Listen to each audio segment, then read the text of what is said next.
Hello, this is Dr. Dredd.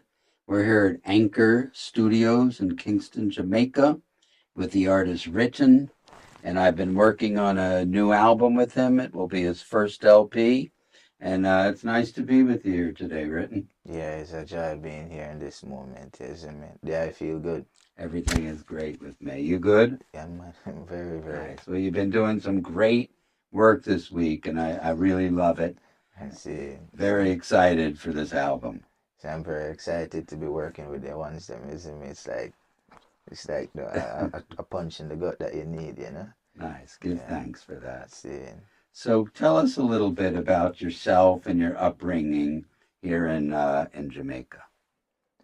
Well, the journey all began for me the first time I opened my eyes. It was in a place called Painland. Is me the world know it as that, but its true name is actually Tavares Garden. Is me and we have some parents who really try to do everything. You understand? Them say a whole community grow a child, but my parents like them really kind of keep me, what I call it, separated from certain bangarang. Is me? So they tried to do a lot of things they couldn't do, and in that they ended up we had to move a lot. Is me? They couldn't afford to be at a place too long. So I was in Painland, I was in Coburn Garden, what them call Cockburn Pen. You ever hear about Cockburn Yeah, Pen? man. Yep. Yeah, I was in Trenchtown, I was in up in Constant Springside, right beside a cassava piece. Yes, I was even in Hanover for a little bit.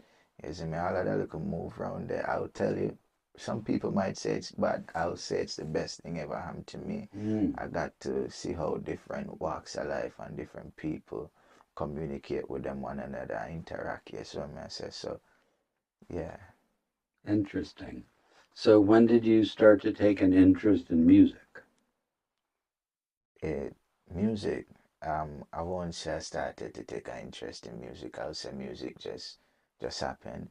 You understand? Because it transformed from me writing. I love writing. It's still my hobby up to today. I'll just sit down and I'll just write. Yes, I mean, I used to write articles. I used to write speeches. I used to write poems, and poems evolved itself into something with melody. You Mm, understand? And then it started to have timing. You see me? And then I started to do all of that. And then you have some brethrens around you where like them just keep your spirit up. Then we're like, yo, you really sound good. You have a little girlfriend, you have a little friend, you have a cousin, you have somebody every corner when them hear they be like, yo, you sound really, really good. So it evolved into that, you see me? And I've been doing it ever since, you know. is that how you got the name Written? I know Some you weren't born with that name. Nah, it'd be really cool if I was born with a name like Whitney. A lot of people ask me if it's my last name, But when I was living with my aunt in Hanover, Hopewell, I used to write like daily reports, like a newspaper, because we didn't have much neighbors. Well, I didn't have much to do. I'll be very honest with you. I was just an idle child with a pen and a paper, so I used to write like my own newspapers, and I'd give it to her, and I'd tell her everything that was happening in the house. Yo, my little brother took an extra slice of bread and he took too much peanut butter. As in me, he didn't leave anything for anybody. As in me, it was kind of like what I would have said the most peaceful time of my life because that was the only point of my life I wasn't actually in an inner city. As in me, Mm. I got to reflect and as I said, I got to see what different people did instead of just everybody I wake up and I cuss. Like you could just wake up and say good morning. Yeah. Yeah. So recording this album and coming together, and I mean, it's been a great honor and pleasure for me to work with you. How do you feel about this whole experience? Mm. I will tell you the truth, Dr. Dredd. Like I've not recorded like this in a moment, isn't me? When I just started the journey, like we had this energy, this fire, isn't me? And that fire has been burning ever since. We've been through ups and downs, and I'll tell you it's mostly ups, to be very honest with you, because any experience where you learn from is a good one. Even Sure. if you buck your toe, you learn from it, you get up, you move on. So I always have it in my mind, so if I go forward. But recording these tracks is like Mm. it's something different from what I've been doing, and I think it just feel like I've been feeding on the wrong kind of brain food for like a little moment, and it just bring me back to my little secular self, my little Jaya, writing down things, my little Jaya thinking, my little Jaya, belting a note and singing. As in, so I give thanks for the It's feeling opportunity. good. I'm made for tell you Rasta. All right. Yeah, man. And so I've noticed in a lot of your songs, in your music, you have a very positive message, a very positive spirit. And I think it's really important that the world hears this in this time. See, I believe in truth above all things. Yes, I mean, like once you tell the truth, you might get in trouble for it, but then that trouble is only for the moment. Isn't because once you find the truth, you try to fix what the problem is. And I believe love is like a language that you can't really misinterpret. Like people do a lot of love is something so powerful, Dr. Dread. You can love somebody and hurt them Hmm. by loving them too much. Yes, what man says. So it's like is you have to just keep that positiveness there with a balanced side. You see me, you have to be aware that other people are also aware of the things that you do. Yes, what I say, you have to be conscious. You have to be awake. You have to open your eye. You can't sleep. You see me, you have to smile because you want people to smile. You ever there in a line like in one of the longest queues or one of them line there, and a woman with a baby over her shoulder, and then the baby would have looked back on you, and you would have smiled. No matter how bad it is, that baby would have just make you smile, and you'd have end up a Yeah. play with the baby. You Right. see me? It's a thing like that for me. I want to give people Yeah. that feeling because I've Yeah. received that. You see me? Yeah.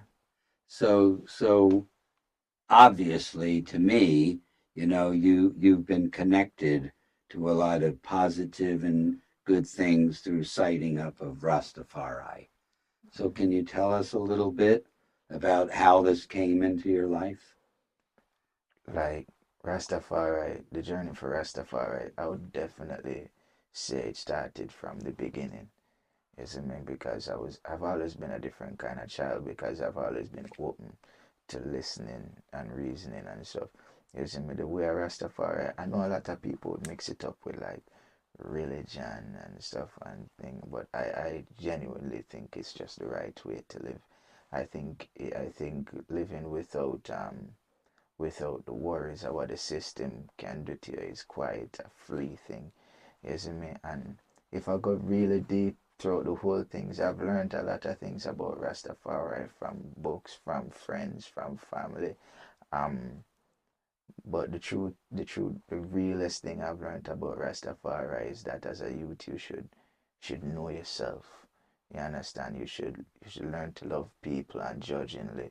You see me, have some people who can't love you without you giving them something. You can love without like that without expecting something. Yeah. Cause a lot of people go to churches for save them life. Them tell you them really love, but them really just a try save them life. Them a try find them little visa to heaven. But with Rastafari just teaches you that live, laugh, love. You see me? Give praises to whosoever you want to give praises to. I know who I give praises and thanks to. You see me? You do what you need to. You see me? Yeah. Yeah, I have found that, the more you give is the more you get. But the important thing is you don't give to get. It's See. just a natural thing where you just keep giving and keep giving. And I think if more people in the world just live like that and weren't thinking like, what will I get? What will I get? See. It would be a nice world like that. It would be. It would be. You see me? I wouldn't even say it's dreams. It's just we're aiming forward like that. You see me? Doing it step by step through music, through words, through message. You understand? I just hope. I never hope because I tell you, I learned that like one time I performed and this brethren reached out to me on Instagram saying, "Yo, bro, like I listened to what you were saying and it helped me." That was just one Yeah. person, and I tell you, my whole life was different because they were at the moment we weren't making anything out of music. You see me? And then just doing that in yourself, just no say. you impact somebody by giving him a positive message, isn't it? Yeah. Was enough for me to keep going forward, isn't it? Well, I look forward to this new album we have coming out in 2024. And, it's just been really great and positive, and I love the music. It's been really great to work with you, Seeing, and I give thanks, yeah, for the Rastafari, work. man. Seeing, Yeah, respect for the energy every time, man. yeah, man. You take good care, Ritten. I tell you, you see him today, man. Yeah, you'll be hearing more from Ritten, and it's in the music, and it's in the message,